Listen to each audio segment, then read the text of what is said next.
The moment Zara's lips touched my husband's mouth across the anniversary dinner table, I knew my old life was over. But what no one expected, least of all them, was that I had been preparing for this moment for 3 months. While everyone in the restaurant gasped and my mother-in-law dropped her wine glass, shattering it across the marble floor, I simply placed my hand on my 8-month pregnant belly and smiled. The twins kicked inside me as if they could sense that their mother was about to change everything. Let me back up. My name is Amara Johnson, and 6 hours ago I thought I was celebrating 5 years of marriage to Chitty Johnson at the finest restaurant in downtown Atlanta. I wore a royal blue maternity dress that complemented my brown skin, and I had spent 2 hours getting my hair perfect. The private dining room was filled with roses, candles flickered on every surface, and our closest family and friends surrounded us. Chitty's parents sat to my left, beaming with pride. My best friend Tanisha sat across from me in a stunning red pantsuit, raising her glass for a toast. To Amara and Chitty, Tanisha began, her voice warm. 5 years of marriage and now 2 beautiful babies on the way. You two are proof that love and partnership can build empires. Everyone applauded. Chitty squeezed my hand and kissed my cheek. In that moment, if you had asked anyone in that room, they would have called us the perfect couple. He was the handsome real estate developer with the $1 million smile. I was the financial genius behind Sterling Heights Real Estate, the company we built together from nothing. Together, we were Atlanta's power couple, featured in magazines and blogs, interviewed about our success story. Then Zara walked in. She wasn't invited. She wasn't supposed to be there. But she strode into that private dining room wearing a tight green dress that left little to the imagination, her heels clicking against the floor like a countdown to disaster. Her eyes were fixed on Chitty with an intensity that made my stomach turn. "Sorry I'm late," she said, her voice bright and unapologetic. "Traffic was terrible." Chitty's face went pale. His hand released mine and dropped to his lap. That was my first confirmation, though I had known for months. The way his body tensed, the way he couldn't meet my eyes, the way he stammered, "Zara, what are you doing here?" "What do you mean?" She laughed, tossing her hair. "You invited me, remember? You said this was a celebration for the whole Sterling Heights family." "What?" I had made the guest list. Chitty had approved it. Zara's name was not on it. But what happened next went beyond anything I had imagined in my worst nightmares. Zara walked right up to Chitty, placed her hands on his face and kissed him. Not a friendly peck. Not an accident. A full, passionate kiss that lasted 5 long seconds while everyone in the room sat frozen in shock. When she finally pulled away, she looked directly at me. Her eyes were triumphant, challenging, cruel. She wanted me to break. She wanted me to scream, to cry, to throw something, to cause a scene that would embarrass me and make her the victim. She wanted to prove that she could take my husband in front of me and there was nothing I could do about it. Instead, I took a slow sip of my water. I placed the glass down carefully. I stood up, smoothing my blue dress over my pregnant belly, and said in a calm, clear voice, "Excuse me for a moment. I need to use the restroom." Tanisha jumped up immediately. "I'll come with you." "No," I said gently, touching her shoulder. "I'm fine. I just need a minute." The walk to the bathroom felt like a mile. I could hear the eruption behind me. Chitty's mother shrieking at Zara. His father demanding explanations. Tanisha's voice cutting through the chaos, telling everyone to calm down. And Chitty, stammering, trying to explain something that had no explanation. I locked myself in the largest bathroom stall and pulled out my phone. My hands were steady. My breathing was controlled. I had practiced this moment 100 times in my mind. First call, "Mr. Patterson? This is Amara Johnson. Yes, I know it's late. I'm ready to proceed with everything we discussed. File the divorce papers tomorrow morning. And yes, release the evidence to the IRS immediately." Second call, "Jerome? It's Amara. Remember the investment meeting scheduled for tomorrow? I need you to pull out. Yes, the entire $50 million. I'll explain everything later, but trust me on this. And call the other investors. Tell them what I told you about the audit." Third call, "This is Amara Johnson calling for the fraud hotline at First National Bank. I need to report suspicious activity on business account number 4782 to 9963. Yes, I have documentation. I'm the co-owner of the account. I'm reporting my business partner and my husband for embezzlement." Each call took less than 3 minutes. By the time I finished, my revenge was in motion. 3 months of planning, 3 months of gathering evidence, 3 months of preparing for this exact moment, and now all the pieces were falling into place. I washed my hands slowly, reapplied my lipstick, and stared at my reflection. The woman looking back at me was stronger than she had been an hour ago. My twins kicked again, reminding me that I wasn't just fighting for myself anymore.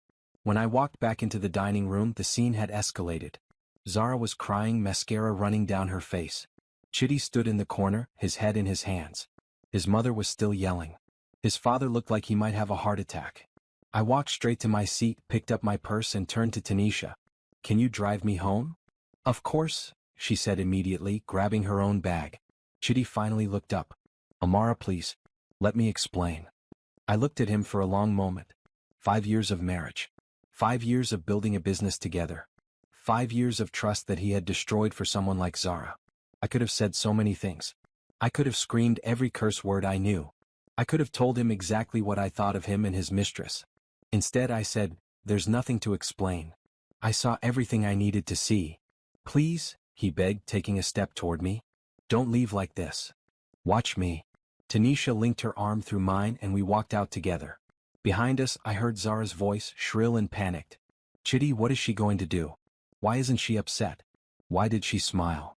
I smiled again as we stepped into the cool Atlanta night. Let them wonder. Let them panic.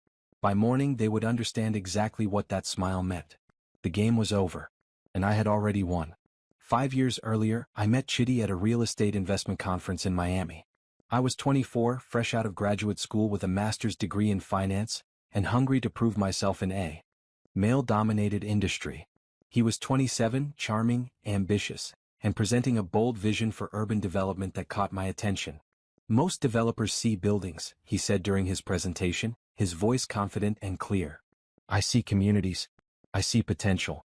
I see the future." After his talk, I approached him with a folder full of financial projections I had been working on. "Your vision is good," I told him, "but your numbers are terrible. You're underestimating costs by at least 30% and overestimating returns by 20%. Most men would have been offended." Chitty laughed, a deep, genuine sound that made me like him immediately. "You're absolutely right. I'm a terrible accountant. Are you looking for a job?" That conversation turned into coffee, which turned into a business partnership, which turned into love. 6 months later, we launched Sterling Heights Real Estate with my savings and his connections.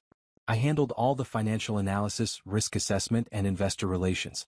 He focused on acquisitions, development, and client relationships. We were perfect complements to each other, or so I thought. Our first project was a small apartment renovation in a struggling neighborhood. I ran the numbers 20 times, making sure we could afford every detail. Chitty charmed the contractors and city officials. When we sold those units at a 40% profit, we knew we had something special. We got married a year later in a simple ceremony at my family's church. I wore a maroon dress that my grandmother had altered for me. Chitty wore a navy suit. We wrote our own vows, promising to be partners in business and life, to trust each other completely, to build something meaningful together. For 3 years we kept those promises. Sterling Heights grew from 1 property to 15. We employed 30 people. We were featured in Forbes, Black Enterprise, and Atlanta magazine. My parents were proud. His parents treated me like the daughter they never had. Every success we achieved together. Then Zara entered our lives. It started innocently enough. We needed someone to handle property management, someone who understood luxury markets and high-end clients. Zara came with impressive credentials from a real estate firm in New York. She had a degree from Columbia, experience with million-dollar properties, and references that checked out perfectly. During her interview, she sat across from Chitty and me in our conference room, wearing a professional green blazer and matching skirt. She spoke confidently about her vision for expanding our property management division. She complimented our business model and asked intelligent questions about our growth strategy. "You've built something remarkable," she said, looking between Chitty and me. "I'd be honored to be part of this team." I liked her. That's the part that still makes me angry with myself. I genuinely liked her, trusted her, welcomed her into our company like a friend. She started as our director of property management. Within 6 months, Chitty promoted her to vice president of operations. I should have questioned it. I should have asked why she was advancing so quickly. But business was booming, profits were up, and I was busy analyzing new deals and meeting with investors. Besides, I was trying to get pregnant. Chitty and I had been trying for over a year with no success. I had appointments with fertility specialists, took medications that made me emotional and exhausted, tracked everything obsessively. It consumed my attention and energy. Zara was there through all of it, or so I thought. She brought me tea when I felt sick from the medications. She took on extra responsibilities when I needed to leave early for doctor's appointments. She listened sympathetically when I vented about the stress and disappointment. "You're so strong," she would tell me, placing a hand on my shoulder. "When you finally have your baby, it's going to be worth all of this." What I didn't know was that while she pretended to comfort me, she was texting my husband. While she brought me tea, she was making plans to meet him after work. While she listened to my struggles, she was becoming the reason for new ones. The affair started about a year into her employment at Sterling Heights, though I didn't discover it until much later. Looking back, I can see the signs I missed.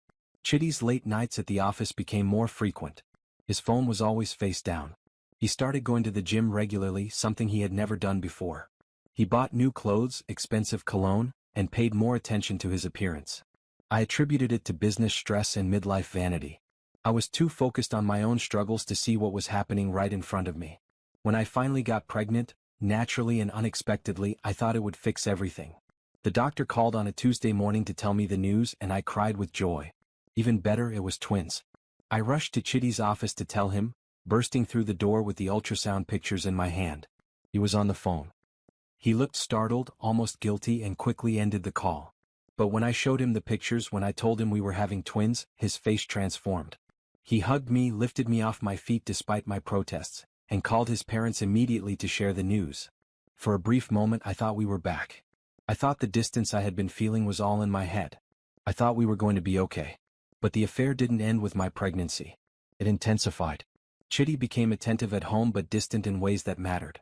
He came to doctor's appointments but checked his phone constantly. He helped me prepare the nursery but seemed distracted, his mind elsewhere. And Zara, who should have kept professional distance from a pregnant woman's husband, became even more embedded in our lives. She volunteered to handle more responsibilities so I could rest. She joined us for family dinners, sitting at our table, laughing at Chitty's jokes, acting like the friend I thought she was. She threw me a baby shower at the office, complete with gifts and games and a cake decorated with tiny blue and pink footprints. I have photos from that day. In every single one, Zara is smiling at Chitty, not at me. In every single one, they're standing just a little too close. In every single one, I'm oblivious, happy, trusting. The truth began to unravel 3 months before our anniversary dinner. I was 7 months pregnant, uncomfortable and exhausted, when I asked to use Chitty's laptop because mine was updating. He hesitated just a second too long before agreeing. That hesitation told me everything. I opened his email, something I had never done in 5 years of marriage. What I found made my blood run cold. Hundreds of messages between him and Zara, going back 18 months. Messages that started professional and gradually became personal, then intimate, then explicit. "I can't stop thinking about last night," one read. "When can we be together again?" another asked. "She has no idea," one said. "She's too focused on getting pregnant to notice anything." That last one broke something inside me. Not my heart, not yet. My trust, my belief in the man I had married, my faith that our partnership meant something real. I could have confronted him that night.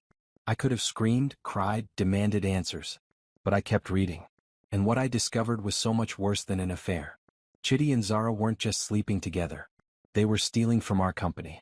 They were hiding properties under Zara's name, using Sterling Heights resources to fund personal investments, planning to force me out of the business after the babies were born.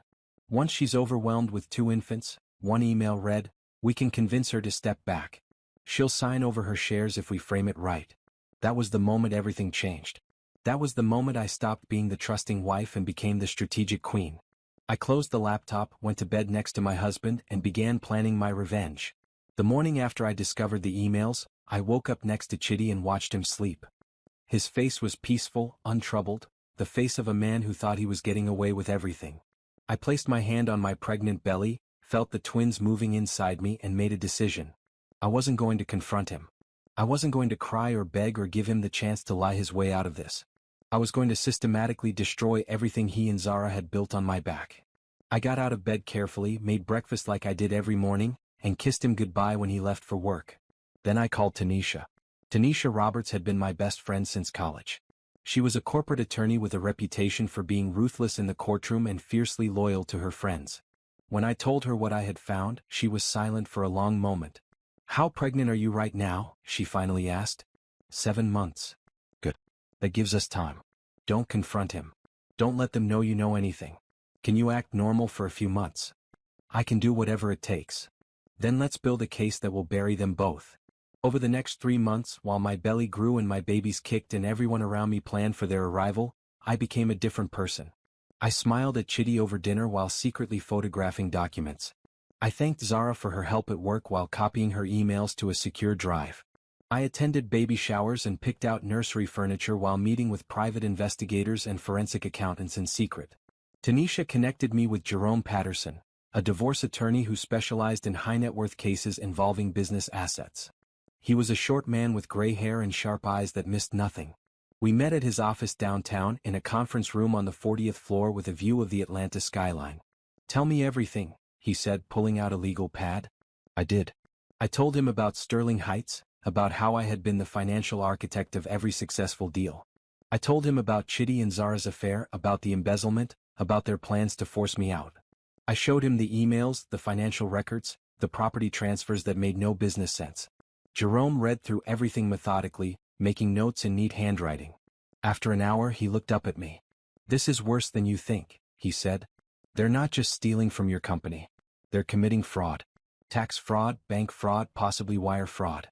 If we pursue this correctly, they could face criminal charges." "Good," I said. My voice was cold even to my own ears. "I want them to lose everything. Not just the marriage. I want the business, the properties, the reputation, everything. They tried to steal my life's work while I was pregnant with my husband's children. I want justice." Jerome smiled grimly. "Then let's get you justice." The next call was to a private investigator named Ruth Chen. She was a former police detective who now ran her own agency specializing in corporate investigations. Tanisha had used her before and vouched for her discretion and effectiveness. Ruth was a thin woman in her 50s with short gray hair and an intensity that made me trust her immediately. She met me at a coffee shop near my house, sitting in the back corner where no one could overhear us. "I need you to follow my husband and his mistress," I told her, sliding an envelope across the table. Inside were photos of Chitty and Zara, their work schedules, their known locations. "I need proof of the affair, documentation of everywhere they go together, everyone they meet with. I need enough evidence that they can't deny anything." Ruth opened the envelope and studied the photos. "How long has this been going on?" "At least 18 months, maybe longer." "And you want what exactly?" "Photos? Video? Financial transactions? Everything. I want a complete picture of their relationship and their business dealings. Leave no stone unturned." She named her price. I paid it without hesitation. Some things are worth every penny. The third person I brought into my inner circle was Harold Bennett, a forensic accountant who specialized in uncovering financial fraud. He was recommended by Jerome and came with credentials that included testimony in federal court cases. We met at his office in Buckhead, a modest space filled with filing cabinets and computer screens. "I've reviewed the preliminary information you sent," Harold said, gesturing to a thick folder on his desk. "You're right to be concerned. The property transfers to Zara's name are suspicious. The timing, the amounts, the lack of clear business justification. It looks like they're systematically moving assets out of Sterling Heights and into her personal portfolio. Can you prove it? Give me access to your business accounts and records and I can prove anything." I gave him everything. Bank statements, property records, tax returns, partnership agreements. Everything I had built with Chitty over 5 years was now evidence in my case against him. For the next 3 months, my team worked while I pretended everything was normal. Ruth followed Chitty and Zara, photographing them at hotels, restaurants, and properties that weren't on Sterling Heights books. She documented meetings with contractors who were doing work paid for by our company but benefiting Zara's properties. She even recorded a conversation where they discussed their timeline for forcing me out. "She'll be so overwhelmed with the twins," Zara's voice said on the recording. "New mothers are emotional and exhausted. She'll practically beg us to buy her out." "And if she doesn't?" Chitty asked. "Then we'll make her life so difficult she'll have no choice. We'll schedule meetings when she can't attend, make decisions without her, gradually push her to the margins until she realizes she's not needed anymore." Listening to that recording, sitting in Ruth's office at 8 months pregnant, I felt something harden inside me. These were people I had trusted. People I had built a life with. And they were planning to discard me like I was nothing. Harold worked equally hard on the financial evidence. He discovered that over 18 months, nearly $2 million had been diverted from Sterling Heights into properties and accounts controlled by Zara. Chitty had authorized the transfers using his position as CEO, hiding them in complex transactions that looked legitimate on the surface but fell apart under scrutiny. This is embezzlement, Harold told me, laying out spreadsheets that detailed every fraudulent transaction. Clear-cut, prosecutable embezzlement. And the tax implications are serious. They haven't reported any of this income. That's federal tax fraud. What are my options? Civilly, you can sue them for damages, force them to return the money, potentially dissolve the partnership. Criminally, you can report them to law enforcement.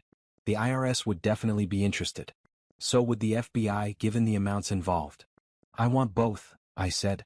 I want them to face every possible consequence. Jerome coordinated everything. He drafted divorce papers that detailed Chitty's infidelity and financial misconduct. He prepared civil suits against both Chitty and Zara for fraud and embezzlement. He contacted the IRS and provided them with Harold's findings. He reached out to Sterling Heights' major investors and warned them that an audit was coming. Once we file these papers, Jerome warned me during our final meeting before the anniversary dinner, there's no going back. This will be public. This will be ugly. Are you sure you want to proceed? I looked at him across his desk, my hands resting on my pregnant belly. I've never been more sure of anything in my life. Then we wait for your signal. That signal came in the form of a kiss at an anniversary dinner. When Zara pressed her lips against my husband's mouth in front of our family and friends, she gave me exactly what I needed. A public, undeniable display of their affair that would justify everything I was about to do. While I stood in that bathroom making my 3 phone calls, setting my revenge in motion, I thought about something my grandmother used to say, "Baby girl, some people mistake kindness for weakness. Show them their mistake." Zara and Chitty had mistaken my trust for blindness, my love for stupidity, my pregnancy for vulnerability. They thought kissing at my anniversary dinner would break me. They had no idea they were already broken. They just didn't know it yet. The morning after the anniversary dinner, I woke up in the guest bedroom of Tanisha's house. She had insisted I stay with her instead of going home to face Chitty. I was grateful. I needed space to think, to prepare for what was coming. Tanisha knocked softly on the door at 7 in the morning, carrying a cup of herbal tea and her tablet. "You're going to want to see this," she said, sitting on the edge of the bed. She pulled up the news on her tablet. The headline read, "Sterling Heights Real Estate Under Federal Investigation for Fraud." Below it was a photo of our office building, looking stark and uninviting in the harsh morning light. "Jerome moved fast," Tanisha said. "The IRS announcement went public an hour ago. And look at this." She scrolled down to show social media posts. Sterling Heights was trending. People were sharing stories about our company, about Chitty and Zara, about the anniversary dinner disaster that someone had apparently witnessed and posted about. My phone buzzed. Then buzzed again. And again. Messages and calls flooded in. Chitty's number appeared over and over. Zara tried calling. Chitty's parents. My parents. Friends. Business associates. Everyone wanted to know what was happening. I ignored all of them except my mother. "Baby, are you okay?" she asked the moment I answered. "I'm fine, Mama. I'm at Tanisha's house. The twins are fine. Everything is going according to plan." "According to plan? What plan? What is happening?" I explained everything.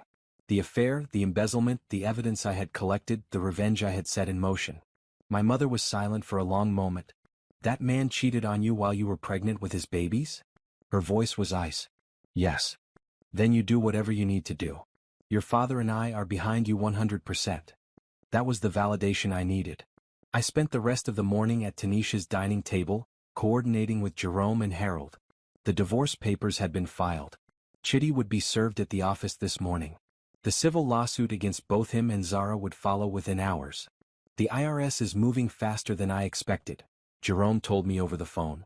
"They're sending agents to your office today. They'll want to interview you." "I'm ready." "Good. Remember, you're the victim here. You discovered the fraud and reported it. You cooperated fully. That's your story and it's the truth."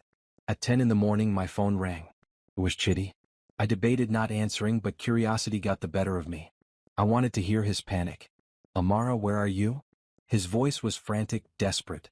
"Please, we need to talk." "There's nothing to talk about. The IRS is at the office. They're seizing documents, freezing accounts. They're saying we committed fraud. This is insane. You have to help me figure out what's happening." I almost laughed. "I know exactly what's happening. You and Zara stole from our company. You hid income. You committed tax fraud. Now you're facing the consequences." "What?" "No, I didn't." Amara, this is a misunderstanding. It's not. I have emails, bank statements, property records, everything. I've known for 3 months, Chitty. I've been building a case while you and your mistress planned to push me out of my own company. Silence. Then quietly, you knew? I knew everything. The affair, the embezzlement, your plans for after the babies were born. I knew it all and I documented it all. Amara, please. His voice broke. I can explain. It wasn't supposed to happen like this. How was it supposed to happen? Were you planning to leave me for her? Or just steal my business and keep me around as the wife who handles the children? I made mistakes. Terrible mistakes. But we can fix this. We can work it out. No, we can't. You're being served with divorce papers today. I'm taking the company, the properties, everything I built. You and Zara can explain your mistakes to the IRS and the judge. You can't do this to me. That made me angry. I'm not doing anything to you. You did this to yourself. You chose to cheat. You chose to steal. You chose to risk everything we built for her. These are just the consequences. I hung up before he could respond. My hands were shaking, but I felt powerful. For 3 months, I had been silent, gathering evidence while my heart broke. Now, finally, I was speaking my truth and watching his world collapse. Tanisha came into the room with a maroon throw blanket. How do you feel? Strong, I said. Angry, hurt, but strong. Good. Because it's going to get worse before it gets better. Are you ready for that? I've been ready for months. By noon, the unraveling accelerated. Sterling Heights' biggest investor, a venture capital firm that had put $50 million into our expansion plans, announced they were pulling out. Jerome had contacted them the night before, sharing evidence of the fraud and warning them to protect their investment. They moved quickly to distance themselves from the scandal. That withdrawal triggered a clause in our other investment agreements. 2 more investors pulled out within hours. Sterling Heights, which had been valued at over $100 million yesterday, was suddenly bleeding money and credibility. Zara called me 17 times. I blocked her number. She tried emailing. I filtered her messages to spam. She even tried to reach me through social media. I blocked her everywhere. She wanted to explain, to apologize, to somehow make me understand. I wanted nothing from her except to watch her suffer the consequences of her choices. Chitty's mother called me, crying. Amara, please. Whatever my son did, please don't destroy him. Think of his children. I am thinking of his children, I said gently. I had always liked Chitty's mother. She was kind, warm, and welcoming. This situation wasn't her fault. I'm thinking that they deserve a mother who is respected, not betrayed. They deserve to grow up seeing that actions have consequences. I'm sorry you're caught in the middle of this, but your son made his choices. He loves you. He loved my money and my skills. He didn't love me. If he did, he wouldn't have done this. She hung up, still crying. I felt bad about hurting her, but not bad enough to stop. By evening, the news had spread throughout Atlanta's real estate community. My phone buzzed with messages from colleagues, clients, and competitors. Some expressed sympathy. Others asked probing questions looking for gossip. A few offered support and asked if I needed anything. One message stood out. It was from Samuel Robertson, a prominent developer who had mentored me early in my career. Amara, I heard about the situation. I always knew you were the brains behind Sterling Heights. If you need anything, references, connections, investment for a new venture, call me. The industry needs more people with integrity. That message meant more to me than he probably knew. My reputation was intact. People understood who the real talent was at Sterling Heights, and it wasn't Chitty or Zara. The twins kicked hard, reminding me of their presence. I placed my hand on my belly and whispered, "We're going to be okay. Better than okay. We're going to win." Tanisha ordered dinner from my favorite Ethiopian restaurant. We sat at her kitchen table eating doro wat and injera, and she raised her glass of wine. I lifted my water. "To the strategic queen," she said. "I don't want that nickname," I protested. "Too bad. It's already trending on social media. Someone from the restaurant posted about last night. They're calling you the strategic queen who took down a real estate empire with receipts and revenge. Own it." I smiled despite myself. Fine. To the strategic queen. That night, I lay in bed at Tanisha's house, exhausted but unable to sleep. The babies moved constantly as if they could sense my turbulent emotions. I pulled out my phone and looked at photos from happier times. Chitty and me at our wedding. Our first property sale. Anniversary dinners from previous years. Award ceremonies. Family gatherings. Each photo was a lie. Or maybe not a lie but a partial truth. Those moments had been real to me. I had loved him genuinely. I had trusted him completely. But for him, apparently, I had just been useful. I had been the financial genius who made his dreams possible, the respectable wife who made him look good, the soon-to-be mother of his children who would be too busy to notice his betrayal. He had underestimated me so completely. I deleted every photo. Every single one. Then I opened my social media accounts and changed my relationship status to single. I updated my profile picture to a solo shot of me in a bright blue dress, smiling confidently at the camera. Within minutes, comments flooded in. Support, encouragement, a few nosy questions. I ignored them all and went to sleep. Tomorrow the real work would begin. Court dates to schedule, depositions to give, a business to rebuild. But tonight I had accomplished what I set out to do. I had started the unraveling and there was no stopping it now. Chitty and Zara's empire, built on lies and theft, was crumbling, and I was going to make sure it fell all the way to the ground. The next morning, Jerome's office looked like a war room. Documents covered every surface, and a whiteboard on the wall tracked all the legal actions we had in motion. Divorce proceedings, civil fraud lawsuit, IRS investigation, and now, thanks to Harold's digging, potential criminal charges. I sat in a leather chair, 8 months pregnant and surprisingly comfortable despite everything. Tanisha sat next to me taking notes. Jerome stood at the whiteboard, marker in hand. "Here's where we are," he began. "Divorce papers served. Chitty's lawyer called this morning wanting to negotiate. I told him no negotiations until we have full financial disclosure, which we both know is going to be problematic for them." "What did he say?" I asked. "That Chitty wants to make this easy, wants to work together to protect the business and minimize damage to the children." Tanisha snorted.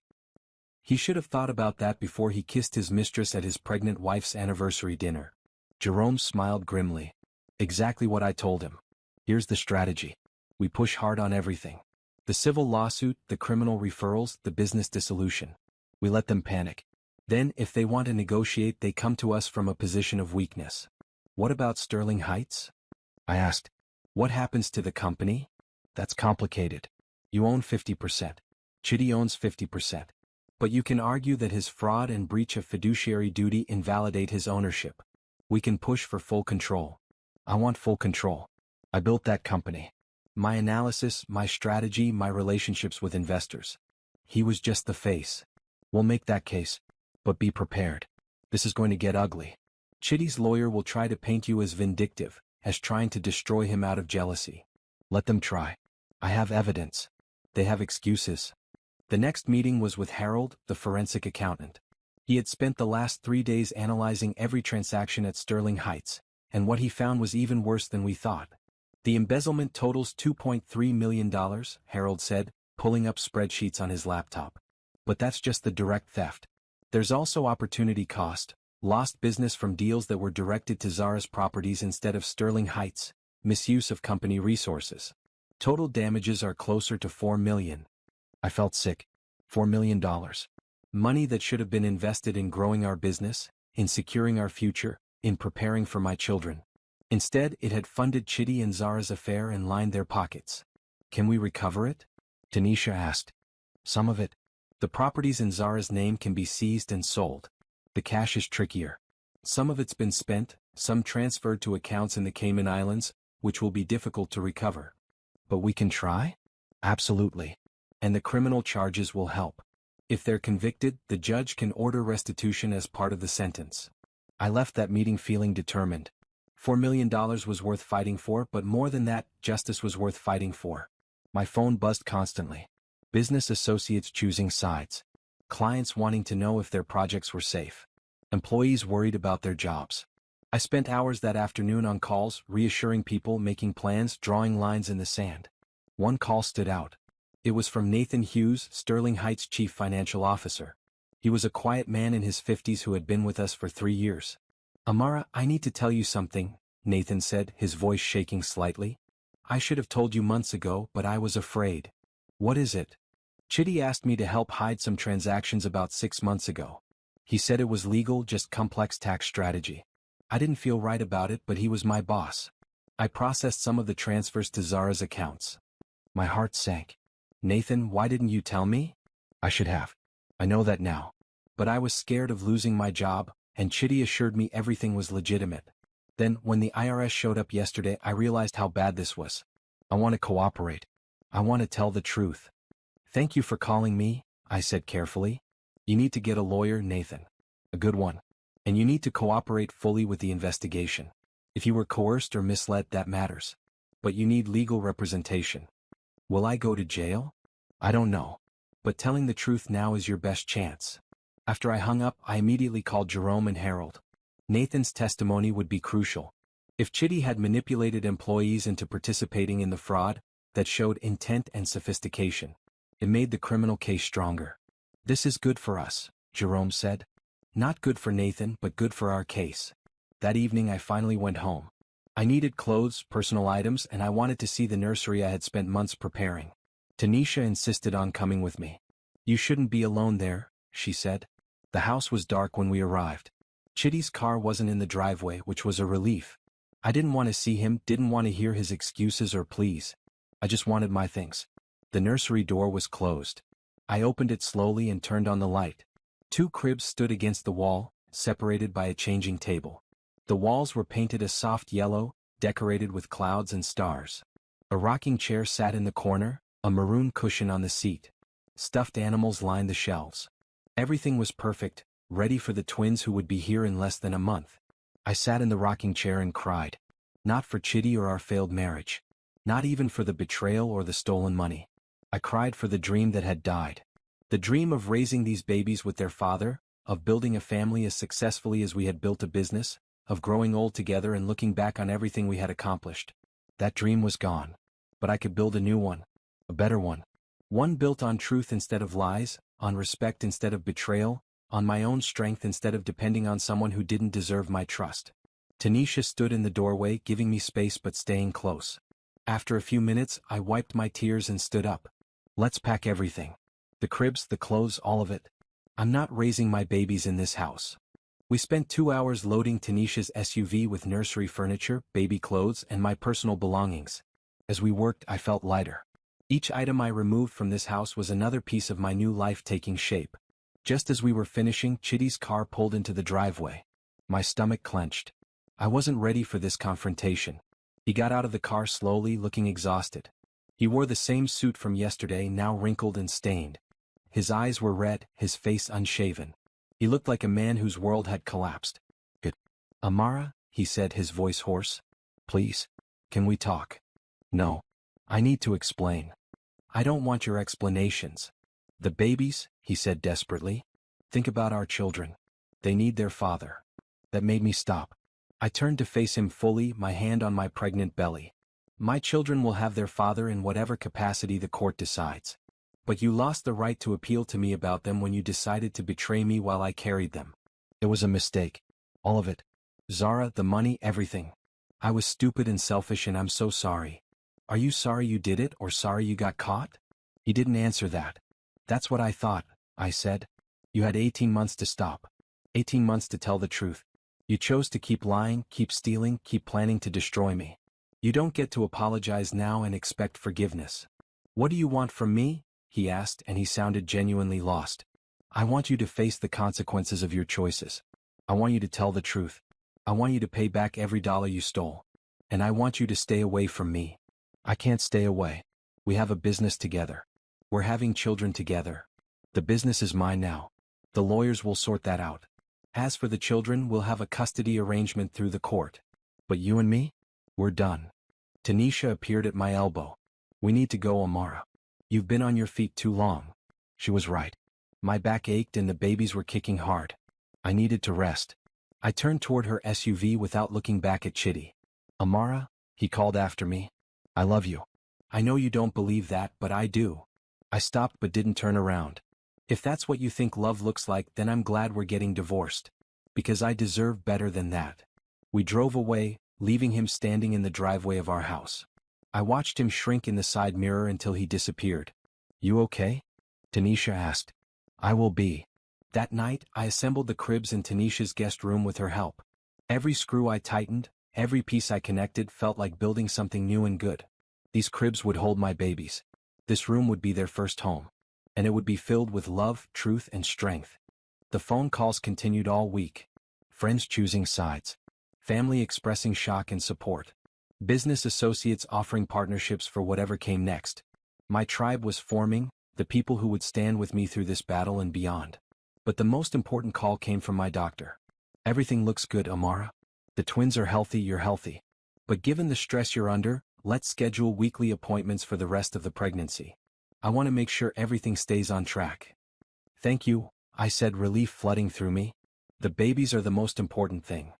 You're all important, my doctor said gently. Take care of yourself too. Eat well, rest, let your friends help you. You're fighting for 3 people now. She was right. I was fighting for 3 people. My children and myself. And I was going to win. Because I wasn't just the strategic queen. I was a mother preparing to bring 2 lives into this world.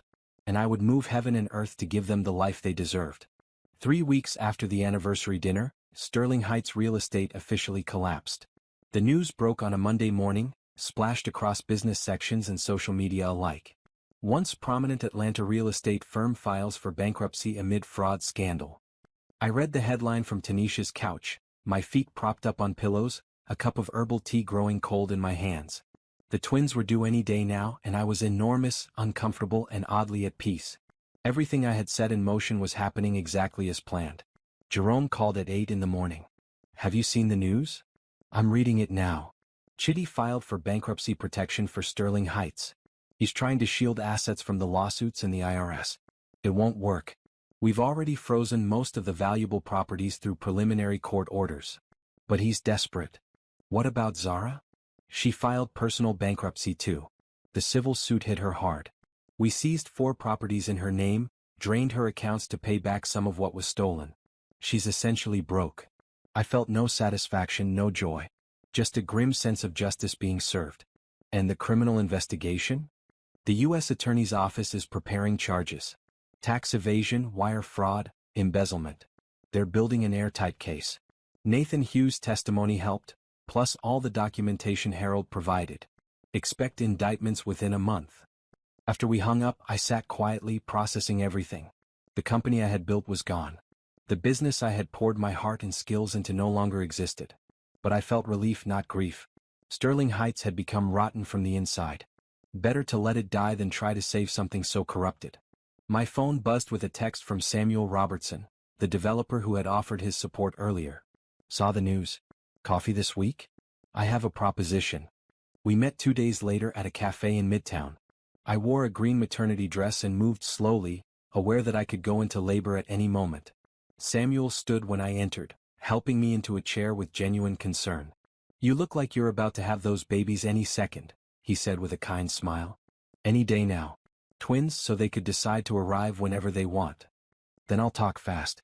I've been thinking about your situation. You're one of the best real estate analysts in Atlanta, maybe in the Southeast. What Chitty and Zara did to you is unconscionable. But you're also about to be a single mother of twins, recovering from a major betrayal, starting over financially. That's an accurate summary, I said dryly. So here's my thought. I'm starting a new division of my company focused on sustainable urban development. I need someone brilliant to run the financial side, someone with integrity who can build relationships with ethical investors. I'd like that person to be you. I stared at him, surprised. You want to hire me? Not hire. Partner. 40% equity in the division, full control of financial decisions, flexible schedule to accommodate your children. I provide the capital and connections. You provide the genius. We build something that matters. Samuel, that's incredibly generous. It's good business. I've watched your career, Amara. I know what you're capable of. And I believe in second chances, in helping good people rebuild. What do you say? I thought about it for exactly 10 seconds. I say yes. But I need a few months after the babies are born.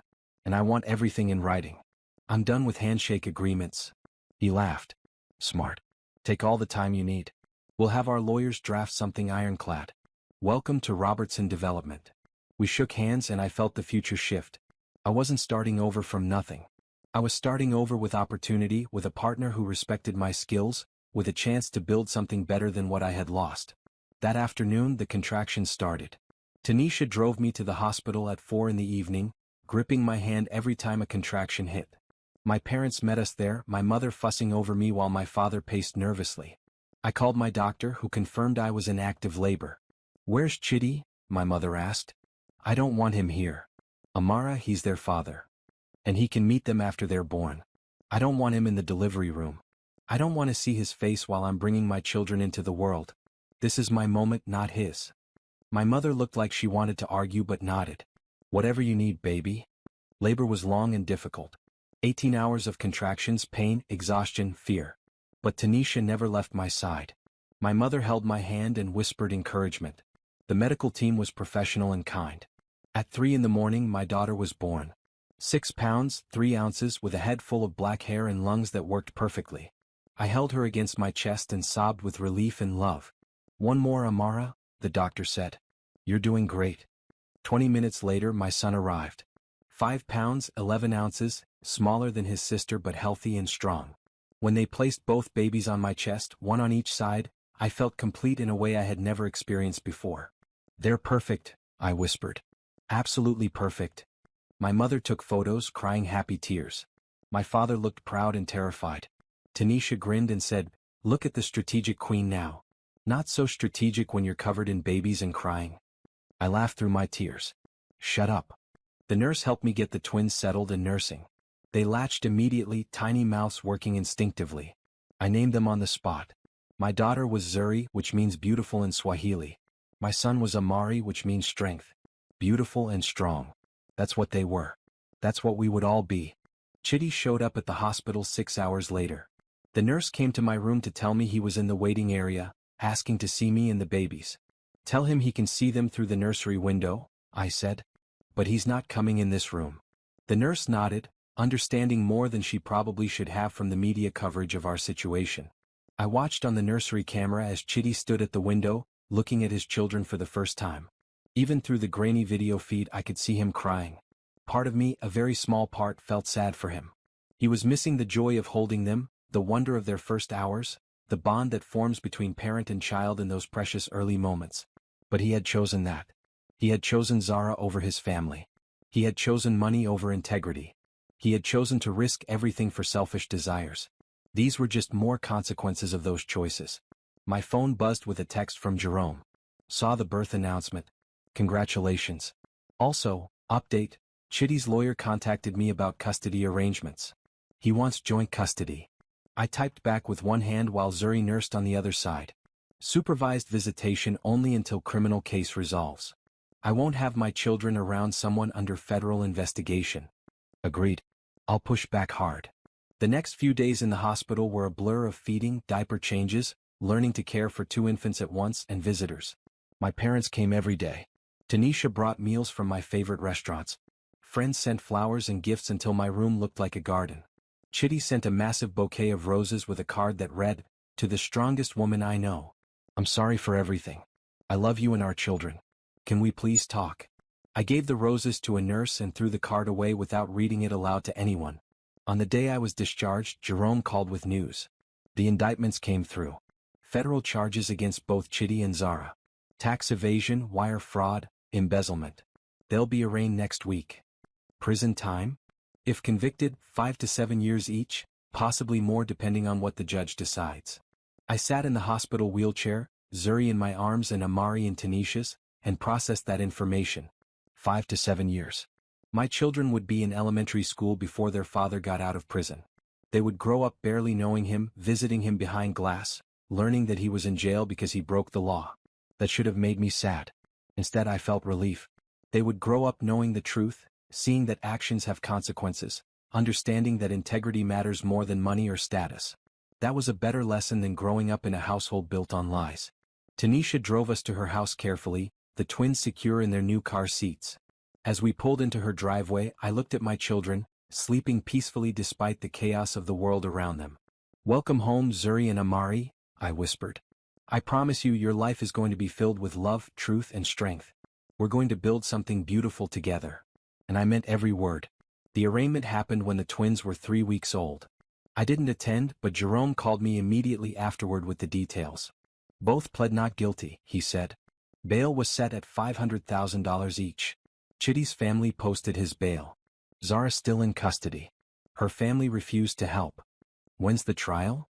6 months, maybe longer. Federal cases move slowly. But the prosecution is confident.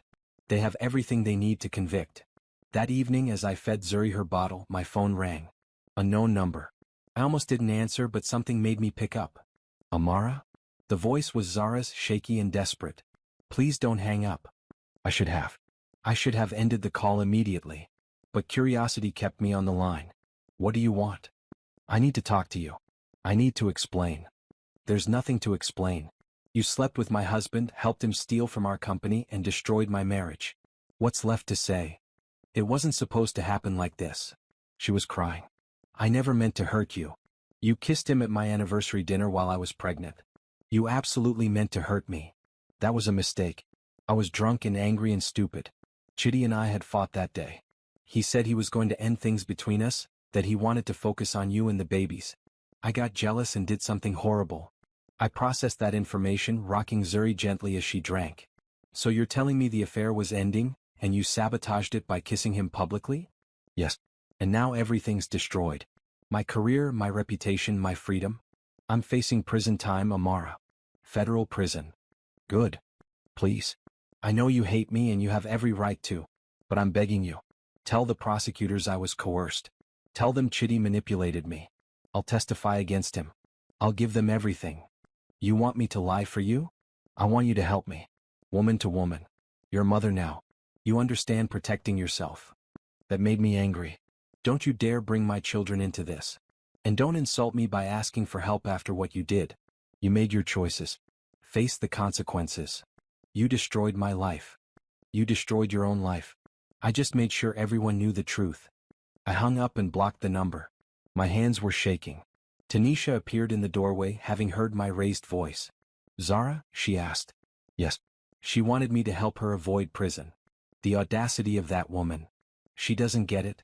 She still thinks she's a victim, that I'm the villain in this story. She can't accept that she did this to herself. 2 days later, Chitty showed up at Tanisha's house. He somehow found the address, drove over without warning, and rang the doorbell at 9 in the morning. Tanisha answered, blocking the door with her body. You're not welcome here, she told him. I need to see Amara. Please. I need to talk to her about the twins. Anything about the twins goes through lawyers. You know that. I'm their father. I have rights. You're also under federal indictment for fraud. Your rights are currently being determined by the court. I heard the commotion from upstairs where I was changing Amari's diaper. I finished quickly and came down with him in my arms. Chitty stood on the porch looking haggard. He had lost weight, his suit hung loosely, and his eyes had dark circles beneath them. When he saw me with Amari, his face crumpled. Please. Let me hold him. Let me hold my son. No. Amara, I'm begging you. I've lost everything. My business, my reputation, my freedom soon. Don't take my children from me too. I didn't take anything. You threw it all away. I made mistakes. You committed crimes. There's a difference. I'm still their father. Then act like it. Get yourself together. Face your charges honestly. Pay back what you stole. Show some integrity for once in your life. Then maybe, years from now, you can have a relationship with them. But right now, you're not someone I want around my children. Our children. My children. I carried them. I gave birth to them. I'm raising them. You lost the right to claim them when you decided to betray their mother. He looked devastated, but I felt nothing. No pity, no regret, no second thoughts. I was protecting my babies from a man who had proven he couldn't be trusted. The supervised visitation starts next week, I said, softer now. You'll get 2 hours every Saturday at a facility with a social worker present. Show up sober, on time, and respectful.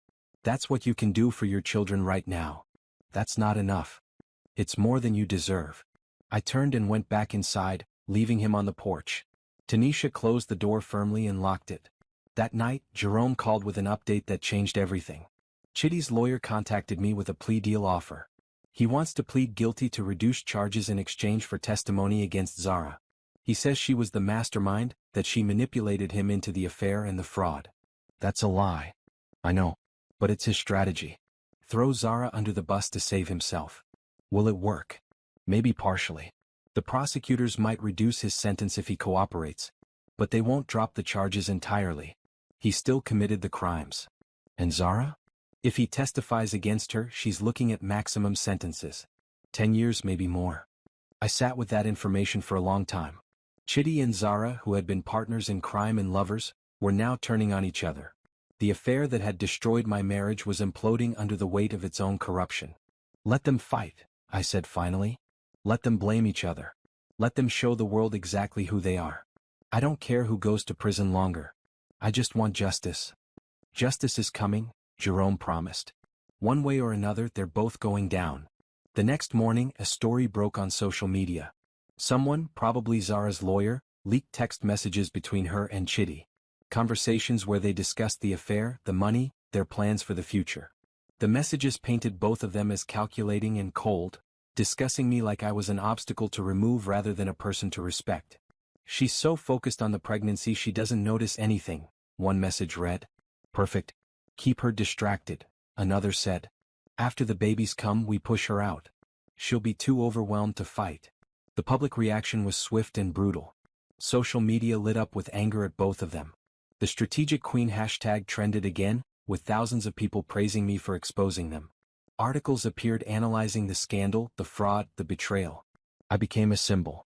The wronged wife who fought back. The pregnant woman who didn't collapse under betrayal but instead methodically destroyed those who tried to destroy her. The mother who protected her children by refusing to accept disrespect. I didn't ask for that role. I didn't want to be a public figure. But I couldn't deny it felt good to have so many people understand my side of the story, to have support from strangers who saw the injustice I had faced. Samuel Robertson called to check on me. How are you holding up with all the media attention? I'm managing. Focusing on the twins, trying to ignore the noise. Good. Remember, you're not just the strategic queen. You're a mother, a talented analyst, a survivor. Don't let this scandal define you forever. I won't. I'm already planning the next chapter. And I was. In quiet moments between feedings and diaper changes, I sketched out ideas for my partnership with Samuel. Sustainable housing developments in underserved communities. Ethical investment strategies that prioritize people over profit.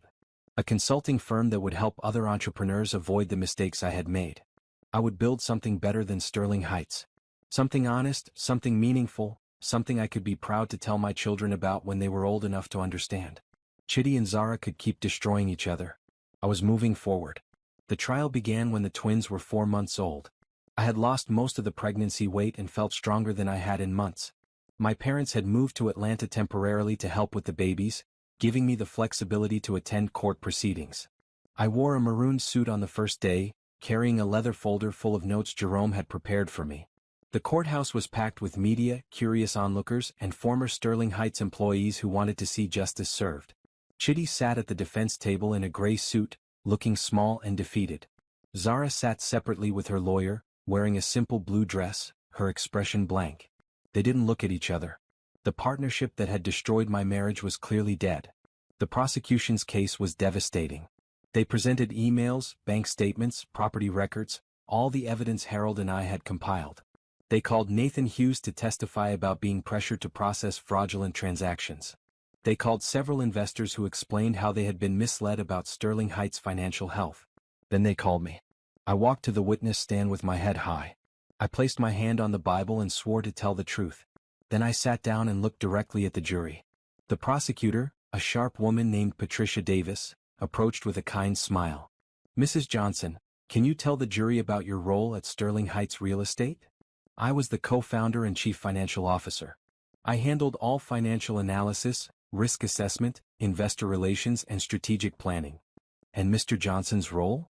He was CEO. He focused on acquisitions, development, and public relations. Who had more financial expertise? I did. I have a master's degree in finance.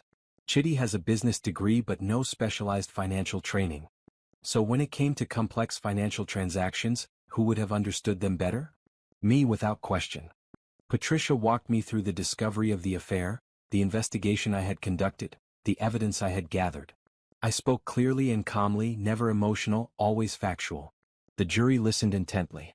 Why didn't you confront your husband immediately when you discovered the affair? Patricia asked. Because I suspected there was more to it than just infidelity. I was right. When I investigated further, I discovered the embezzlement and fraud. What made you suspect financial crimes? The property transfers to Zara's name made no business sense.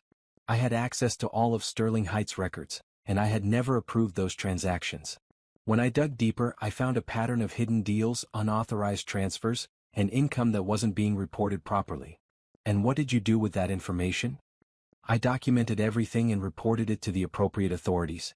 The IRS, the FBI, and ultimately this court. Chitty's lawyer cross-examined me, trying to paint me as vindictive, as a scorned wife seeking revenge. But I remained calm, answering every question honestly. Isn't it true, Mrs. Johnson, that you were angry about the affair? Of course I was angry. My husband betrayed me while I was pregnant with his children. Any reasonable person would be angry. And isn't it true that you wanted to punish him? I wanted him to face the consequences of his criminal actions. There's a difference between punishment and justice. You systematically destroyed Sterling Heights, didn't you? No. Chitty and Zara destroyed Sterling Heights when they committed fraud. I simply made sure everyone knew the truth. The trial lasted 3 weeks. Witness after witness confirmed the fraud, the theft, the betrayal. Chitty's defense tried to blame Zara.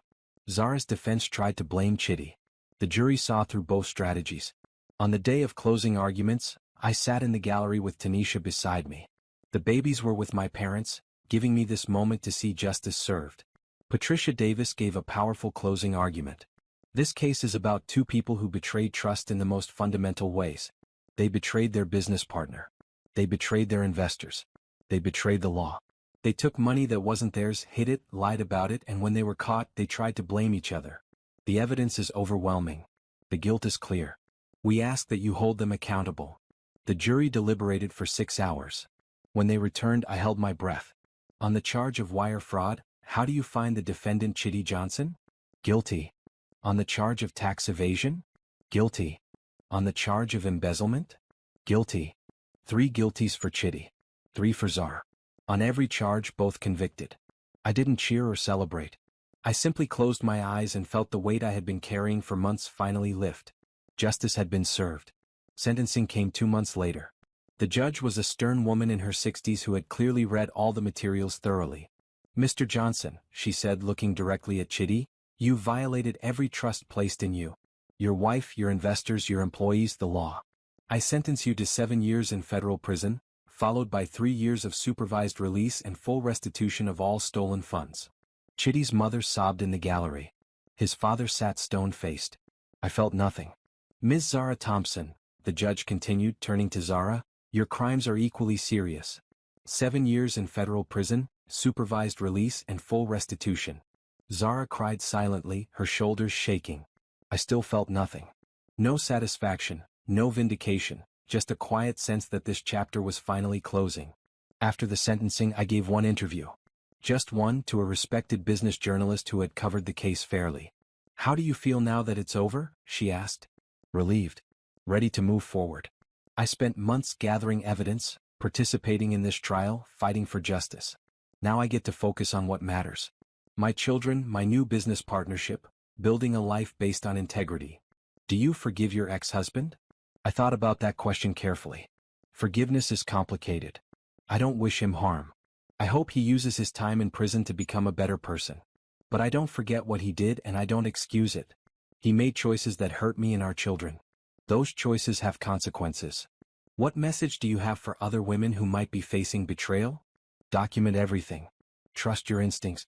Don't let anyone make you feel crazy for questioning what doesn't make sense. And remember, you're stronger than you think. I was 8 months pregnant when my world fell apart and I still fought back and won. You can too. The interview went viral. The strategic queen had spoken and people listened. As I left the courthouse that day, I looked up at the Atlanta sky, bright and clear.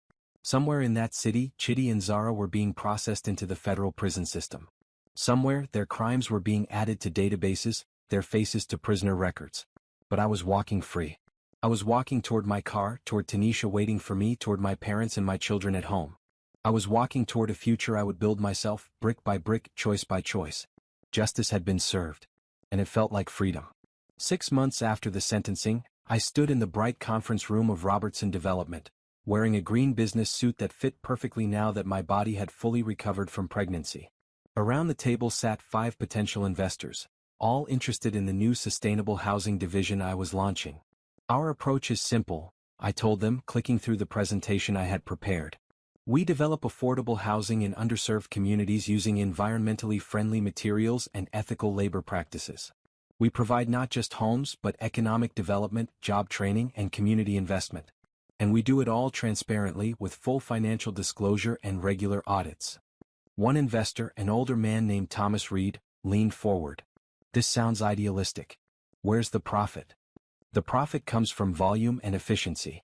We build at scale, partner with local governments for tax incentives, and create long-term value rather than quick returns. Our projections show 18% annual returns, which is competitive with traditional development but with much lower risk. And how do we know this company will be run honestly, given your history? I smiled, having expected that question. My history is exactly why you should trust this company. I exposed fraud at Sterling Heights, cooperated fully with federal investigators, and ensured that justice was served. I could have hidden the problems, protected my marriage and business, and kept the money flowing. Instead, I chose integrity over convenience. That's the foundation of everything we're building here. Thomas nodded slowly. Fair point. By the end of the meeting, I had commitments for $30 million in investment. Samuel clapped me on the shoulder as the investors left. The strategic queen strikes again. Don't call me that, I said, but I was smiling. Why not? You've earned it. Because I want to be known for what I'm building now, not what I destroyed. I want Zuri and Amari to grow up hearing about their mother's success, not her revenge. They'll hear about both. You're a cautionary tale and an inspiration. That evening I drove to my new house. I had purchased it 3 months earlier, a beautiful brick home in a quiet neighborhood with a yard where the twins could eventually play. The walls were painted in bright colors, each room carefully decorated. The nursery had 2 cribs just like before, but these cribs represented a fresh start. My mother was in the kitchen, preparing dinner. My father sat in the living room, holding Zuri while Amari played on a mat nearby. This was my life now. Family, support, love. How did the meeting go? My mother asked. Great. We're fully funded for the first 3 projects. I'm so proud of you, baby. After everything you've been through, look at you now. I picked up Amari, kissing his chubby cheek. He giggled and grabbed my nose. I'm proud of me too. That weekend was the first supervised visitation with Chitty. He had been in prison for 8 months now and had earned the right to see the twins through good behavior. The facility was clean but institutional, with guards and cameras everywhere. I brought the twins in their car seats, dressed in matching blue outfits. Chitty was already there, wearing his prison uniform, looking thinner and older than I remembered. When he saw the babies, his eyes filled with tears. They've gotten so big, he whispered. They're 8 months old now. They're hitting all their milestones, healthy and happy. The social worker supervised as Chitty held each twin one at a time. He talked to them softly, crying quietly. Zuri stared at him with curiosity. Amari cried and reached for me. Neither baby knew him. He was a stranger. How are you doing? I asked, keeping my tone neutral. It's hard. Prison is worse than I imagined. But I'm taking classes, working in the library, trying to use this time to become better. Good. Amara, I'm so sorry. For everything. I've had months to think about what I did, who I hurt. I destroyed the best thing in my life. I destroyed our family. You did. Is there any chance years from now, after I get out, that we could try again? I looked at him carefully. He looked sincere, remorseful, changed. But I had learned my lesson about trusting words without seeing actions. No, I said gently but firmly. We'll co-parent these children as well as we can under the circumstances. You'll have a relationship with them if you stay on the right path. But you and I are done. That door is closed forever. He nodded, tears running down his face. I understand. I don't deserve another chance. It's not about deserving. It's about me knowing who I am and what I need. And I need a partner who respects me, who values integrity, who wouldn't risk our family for an affair and quick money. You're not that person. I could be. Maybe. But you'll have to prove that to yourself and your children, not to me. The visit ended after an hour. I buckled the twins back into their car seats and drove home, feeling oddly peaceful. I had faced Chitty without anger, without pain, without regret. He was the father of my children, nothing more. As the months passed, my business thrived. The first sustainable housing project broke ground in a neighborhood that desperately needed development. We hired local workers, trained community members in construction skills, and created partnerships with schools and nonprofits. It was everything Sterling Heights should have been but wasn't. I was featured in magazines again, but this time for the right reasons. Meet the strategic queen, from scandal to success. How one woman turned betrayal into a business empire. Amara Johnson, building communities and justice. I gave talks at universities, sharing my story and encouraging young entrepreneurs, especially women, to trust their instincts and demand integrity. I was honest about the pain, the difficulty, the cost of standing up for what was right. But I was also honest about the rewards. The twins grew, hitting every milestone. First words, first steps, first laughs. I documented everything, creating memories that would last their lifetime. My parents moved back home but visited often. Tanisha became their godmother officially, spoiling them with gifts and love. On their first birthday, I threw a party at my house. The yard was filled with balloons, a colorful bouncy castle, and tables covered with food. Friends, family, and colleagues celebrated with us. Samuel gave a toast. To Zuri and Amari, who have the strongest mother I know. May you grow up to be as brave and brilliant as she is. Everyone raised their glasses. The twins smashed into their birthday cakes, faces covered in frosting, giggling with pure joy. I took photos, capturing the moment, thinking about how different this day could have been. If I had stayed silent about the affair. If I had accepted the betrayal and tried to make the marriage work. If I had let fear or love or loyalty keep me from demanding justice. This party wouldn't exist. This happiness wouldn't be real. Instead, I had fought.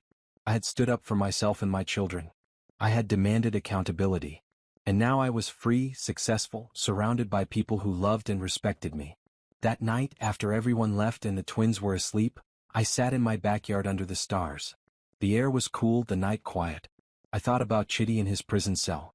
I thought about Zara and hers. I thought about Sterling Heights, now a memory and a cautionary tale. And I thought about myself. The woman I had been, trusting and naive. The woman I became, strategic and fierce. The woman I was now, balanced and strong. I pulled out my phone and scrolled through photos. The twins at the hospital. Their first smiles. First bath. First everything. This was my empire now. Not real estate or money or reputation. These two beautiful children and the life I was building for them. I had one. Not because Chitty and Zara went to prison. Not because I salvaged a business or became successful again. I had one because I refused to let their betrayal define me, because I chose integrity over convenience, because I showed my children that strength comes from standing up for what's right. The strategic queen had conquered. But more importantly, Amara had survived, rebuilt, and thrived. 2 years after the anniversary dinner that changed everything, I stood on a stage at a major business conference in Miami. The ballroom was packed with entrepreneurs, investors, and business leaders. The moderator introduced me with a summary of my story that still felt surreal to hear aloud. Please welcome Amara Johnson, founder and CEO of Equity Development, the fastest-growing sustainable housing company in the Southeast. She's been called the Strategic Queen, a nickname she earned after exposing fraud at her former company and rebuilding her career from the ground up. She's here today to talk about integrity in business and overcoming betrayal. The audience applauded as I walked to the microphone. I wore a royal blue dress and heels, my hair styled perfectly, my confidence genuine.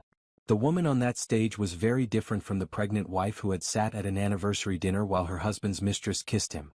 Thank you for that introduction, I began. The Strategic Queen nickname is flattering, but honestly, I'd prefer to be known for what I'm building now rather than what I destroyed. Though I understand why the story resonates. Betrayal is universal.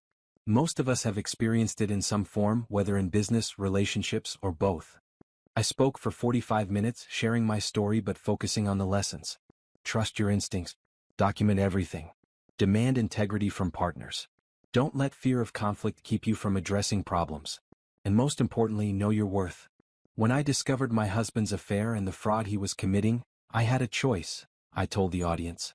I could have stayed quiet, protected the business and our reputation, tried to salvage the marriage.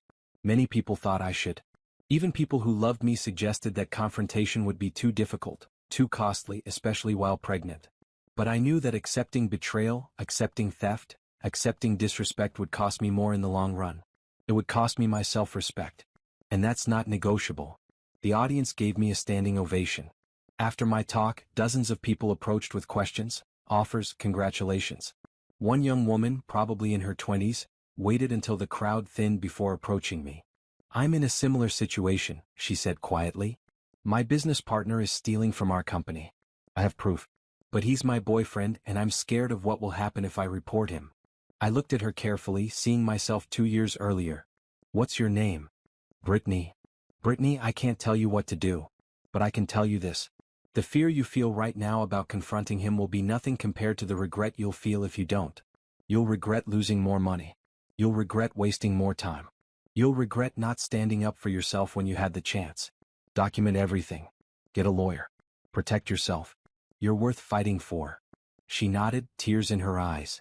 Thank you. I watched her walk away, hoping she would find the strength I had found. Not everyone would. Some people would stay in bad situations, accepting betrayal because change was too scary. But at least she had been warned. At least she knew that standing up was possible. That evening, I video called with my parents. They were watching the twins while I traveled for the conference. Zuri and Amari appeared on the screen, 2 years old now, energetic and talkative. Mama, Zuri shouted, pressing her face close to the camera. When you come home? Tomorrow, baby. I'll be home tomorrow. We miss you, Amari added, climbing onto my father's lap to get closer to the screen. I miss you too. Have you been good for Grandma and Grandpa? Very good, my mother confirmed, laughing. Although they refused to eat their vegetables tonight. We'll address that tomorrow. I love you both so much. Love you, Mama, they said in unison before running off to play. My parents stayed on the call. We're so proud of you, my father said. The talk, the business, everything you've accomplished. You're amazing. I learned from the best, I told them. You taught me to stand up for myself, to demand respect, to never accept less than I deserve. That's what I'm passing on to Zuri and Amari. After we hung up, I sat alone in my hotel room, looking out at the Miami skyline. I thought about where I had been 2 years ago. Pregnant, betrayed, planning revenge. I thought about where Chidi was now, 5 years left on his prison sentence, missing his children's lives. I thought about Zara serving her time, her career and reputation destroyed forever. I didn't feel victorious thinking about their situations. I felt sad for what could have been, for the family we could have built if Chidi had chosen differently. But I also felt grateful for how things turned out. Grateful that I discovered the truth before wasting more years. Grateful that I found the strength to fight back. Grateful for the life I had built from the ashes of betrayal. My phone buzzed with a text from Samuel. Great talk today. The investors loved you. We have 3 new projects funded thanks to your presentation. I smiled, texting back. That's what I like to hear. Integrity sells. Always has, always will. See you next week in Atlanta. The next morning I flew home. My parents brought the twins to the airport to meet me, and I scooped them both up despite their squirming protests. They were getting too big to carry together, but I tried anyway, holding them close and breathing in their baby smell that wasn't quite baby anymore. Mama, you're squishing us, Zuri complained. Good. That's what mamas do. At home, I caught up on work emails while the twins played in the living room. One email stood out.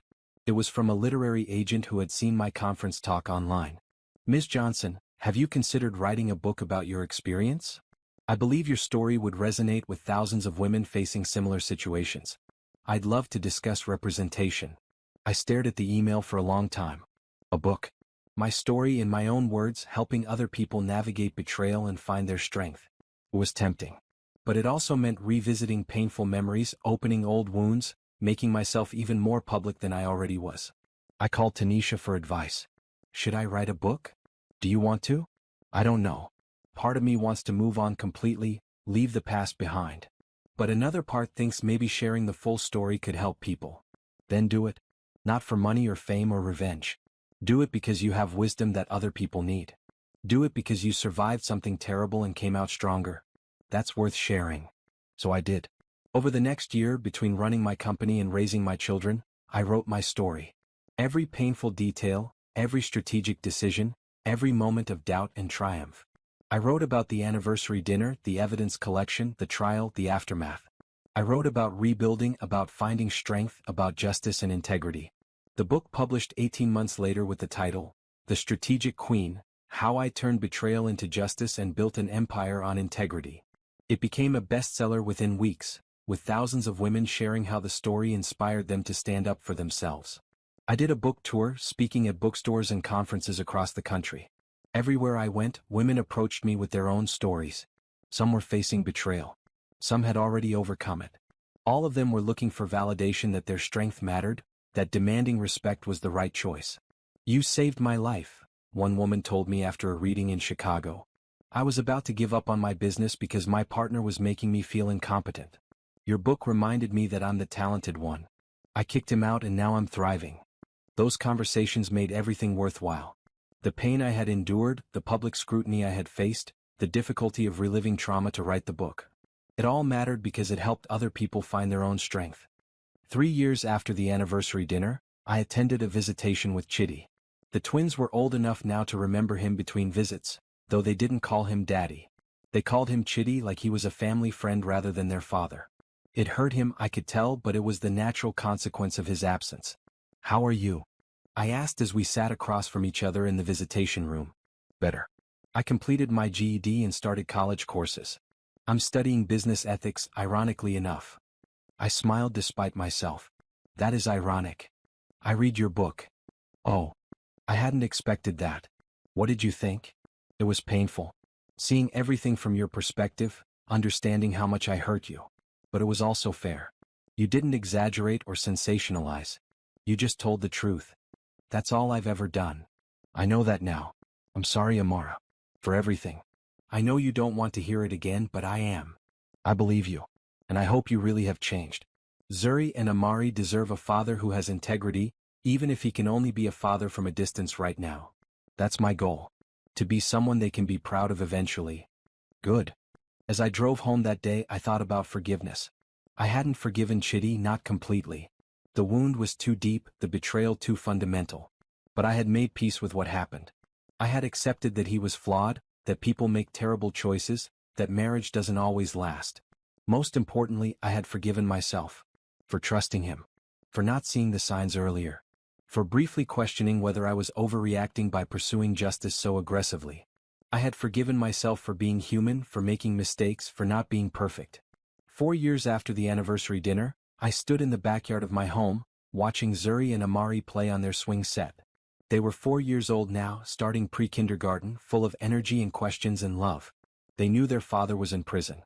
They knew, in age-appropriate terms, that he had made bad choices and was facing consequences. But they also knew they were loved, safe, and surrounded by people who valued integrity. My phone rang. It was Jerome with unexpected news. Chitty's lawyer filed for early release. He served 4 years, been a model prisoner, completed all his programs. The parole board is considering letting him out early with supervision. How early? He could be out in 6 months instead of serving the full 7 years. I processed that information. What do you think? Honestly, I think he's changed. I've reviewed his file. He's done everything right. And with supervised release, he'll still face consequences if he messes up. Okay. I won't oppose it. If he's genuinely changed, then he deserves a chance to rebuild his life and be a real father to his children. You're being very generous. No, I'm being fair. That's different. 6 months later, Chitty was released. He moved into a halfway house, got a job at a local nonprofit teaching financial literacy to low-income families, and began supervised visitation with the twins twice a week. I watched carefully, looking for signs of the old Chitty, the one who lied and cheated and stole. But he seemed genuinely changed. Humbled, remorseful, focused on being better. Meanwhile, my company continued to grow. Equity development expanded to 3 states, building affordable housing communities that transformed neighborhoods. I hired a diverse team, promoted from within, and created a culture of transparency and integrity. Every decision was documented, every dollar accounted for, every deal above board. I was offered partnerships, investment opportunities, speaking engagements. I was named one of Atlanta's most influential business leaders. I won awards for sustainable development and corporate ethics. The strategic queen had become a brand, a symbol, a legacy. But at home I was just Mama. The woman who made breakfast, braided hair, read bedtime stories, and kissed scraped knees. The woman who taught her children that being strong didn't mean never feeling pain, it meant standing up after pain knocked you down. One evening, as I tucked Zuri into bed, she asked a question I had been preparing for. "Mama, why doesn't Chitty live with us like other daddies?" I sat on the edge of her bed, stroking her hair. Because sometimes adults make choices that change their families. Chitty made some bad choices before you were born and he had to face consequences. But he loves you very much and he's working hard to be a good daddy now, even if he can't live with us. Did you make bad choices too? No, baby. I made hard choices. I chose to stand up for what was right even when it was difficult. That's different from bad choices. Is that what being strong means? That's exactly what it means. She thought about that, then nodded. Okay. Love you, Mama. Love you too, baby. As I walked out of her room, I felt at peace. My children would grow up understanding that integrity matters, that actions have consequences, that strength comes from standing up for what's right. They would learn that revenge wasn't about hurting others, it was about demanding justice and refusing to accept betrayal. They would learn all of this because they had a mother who lived it, who survived it, who thrived despite it. 5 years after the anniversary dinner, I stood at another major event. This time, it was the grand opening of Equity Development's largest project yet, a 200-unit affordable housing community with a community center, job training facility, and public park. The governor attended, praising the project as a model for sustainable development. Samuel stood beside me, now semi-retired but still involved as an advisor. "You did it," he said. "You built something that matters." "We did it," I corrected. "I couldn't have done this without your support." "Maybe. But you're the strategic queen. You would have found a way." I looked out at the community we had built, at the families moving into beautiful homes they could afford, at the children playing in the park. This was my legacy. Not the takedown of Sterling Heights or the conviction of my ex-husband. This building something good from the ashes of something bad. That evening, I sat in my backyard with a glass of wine, watching the sunset paint the sky in shades of orange and pink.